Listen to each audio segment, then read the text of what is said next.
Nuclear waste, nuns and naysayers, please welcome Matt Gunther!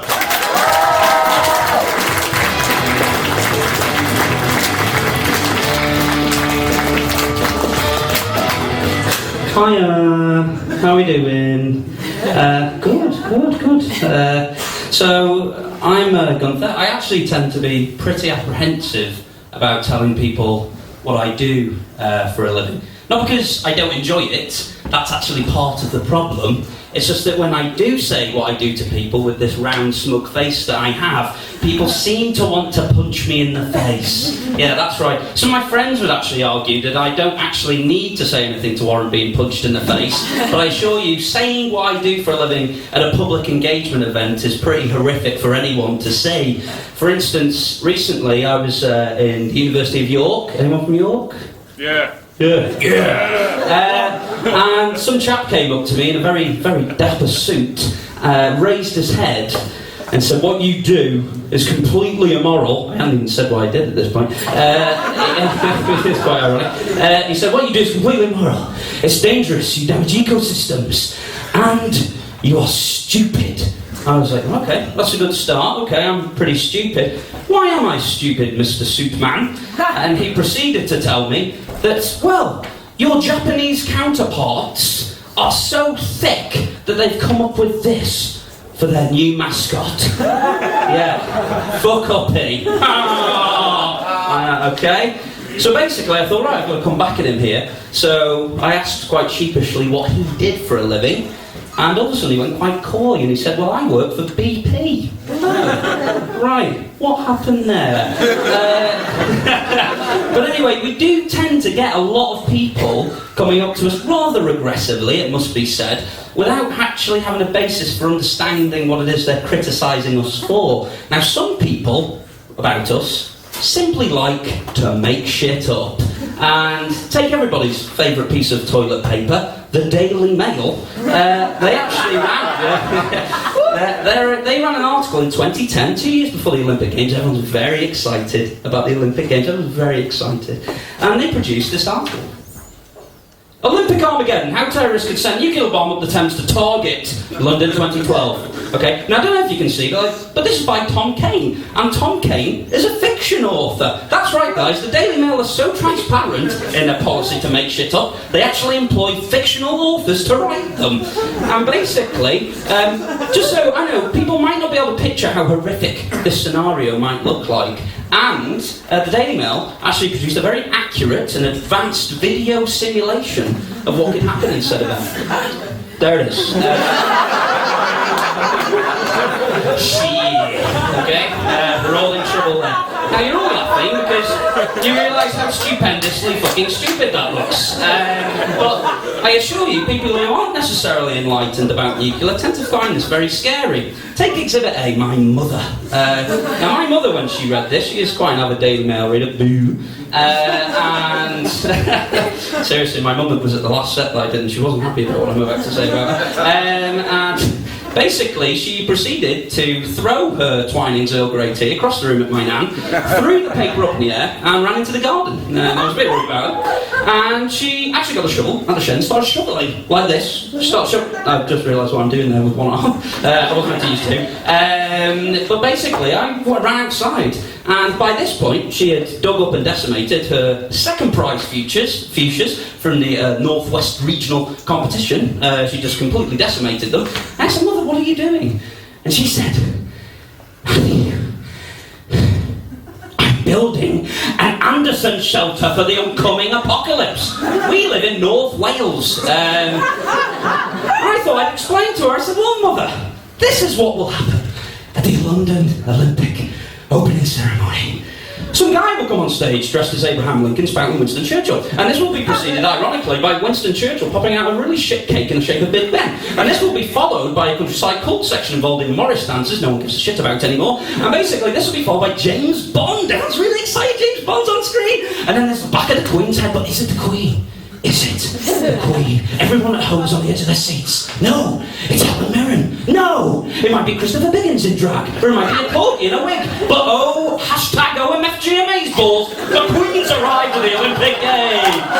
Yes. Yes.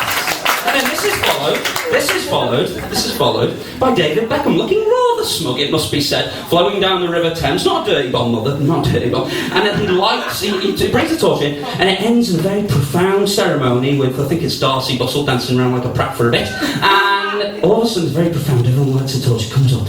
It's very well designed. And then Paul McCartney comes on and fucks things up. Hey, Jim. My mother proceeds to look up at me. Matthew, you don't know how to talk some shit. Get another shovel. Where does this sort of fear actually come from? Well, it sort of isn't helped that we designed probably the biggest weapon of mass destruction ever during the war, but I think it's actually because our industry aren't very candid about what we do. We tend to sort of shy away from defending ourselves. We'd much rather people make stuff up. So there is one place that's famous for this. Now this is full of mutated creatures that are made out of hydrogen peroxide, silicon, and a very large amount of recreational drugs. I'm of course talking about Hollywood. I'm talking about Hollywood. And basically what Hollywood did in the 50s was they basically thrust radiation up the arse of innocuous insects and animals, it must be said, turning them into lizards. Or flies with drills for hands. How does that situation ever even arise? Just some fly doing some, DIY in his luxury house, and all of a sudden he just expands to a say, oh my god, I've got drills for hands! Or, it must be said that Hollywood was starting to run out of ideas, so they simply referred to them as them.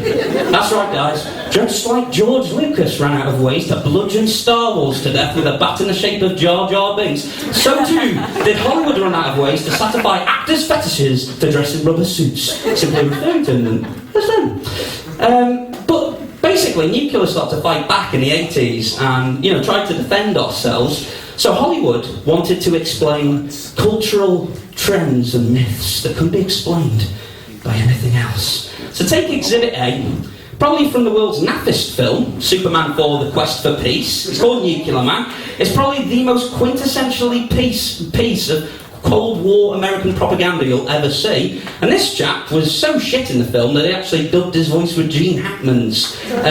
Basically, he was born in a nuclear reactor. Yeah, that's right. Only radiation could explain why him and everybody else in the 1980s wore that monstrosity on their head. That's right, guys. Surely radiation can explain it. Everyone had one. Such as Mario Lopez in 90s cult TV show Saved by the Bell. And to be honest, my favourite Batman, George Clooney, it must be said. And also, in his quest to avoid prosecution in the sexual assault case, even Julian Assange has done that. That's right, guys. Cabin fever at its worst. But they've also tried to now, desperately, to try and sort of defraud nuclear, is to explain esoteric horror myths, such as vagina dentata. That's right, guys. Hollywood now reckon that radiation is so dangerous it can cause women to grow teeth in all the wrong places. But are we looking in all the wrong places? I mean, whilst Hollywood is looking to basically make massive monsters, is nuclear actually making figurative monsters out of people? I mean, for instance, when I go to people from Greenpeace, for instance, they tend to react like this when I tell them what I do. Yeah. Quite ironic, considering he was bred from a nuclear reactor and actually turned green, which I find quite a coincidence. But we need to try and engage these people, rather than shying away from them. We need to actually try and admit to our mistakes. But unfortunately, we do enjoy to actually have personal vendettas against people. So like the media, another upstanding beacon of moral authority, the Catholic Church. That's right, guys. With all the scandals they've been through recently, the shit's hit the fan if the Catholic Church start criticising you en masse. And they've actually wrought a visage down in the shape of this 83-year-old woman. Oh, isn't she sweet? No, she isn't. According to the nuclear industry, this woman is a foreign enemy saboteur. That's right. Her, along with 2 accomplices, had 2 sets of bolt cutters and 2 litres of goat's blood, proceeded to cut through 2 rather defensive-looking security fences, and they made their way into a Tennessee military-run uranium enrichment facility that makes weapons for people. Yeah, And according to army testimony, these 3 people decided to sing the church's greatest hits, including Shine Jesus Shine, and they proceeded to throw said blood all over said establishment. And they did this for 3 hours. That's right. No one stopped them for 3 hours because the army thought there was a chapel on site. What? And according to as you can probably read in the news now, unfortunately, Megan Rice is going down for 10 years in prison for industrial sabotage, all for doing that. Yeah, I don't know what's worse, the fact that the army thought pagan-style sacrifice could take place on their property, or it took them 3 hours to do that. But rather than sort of shy away from these people and try and turn people into hallucinogenic pagan cults, what we should be doing is engaging people and saying to them, listen, we need to actually admit to our previous mistakes. So unlike the beginning, I'm actually willing to accept that the nuclear industry has fuck-a-beat sometimes. But I'll be damned if no other industry hasn't either. Thank you, I've been Gunther, hope you have a good night. Thank you.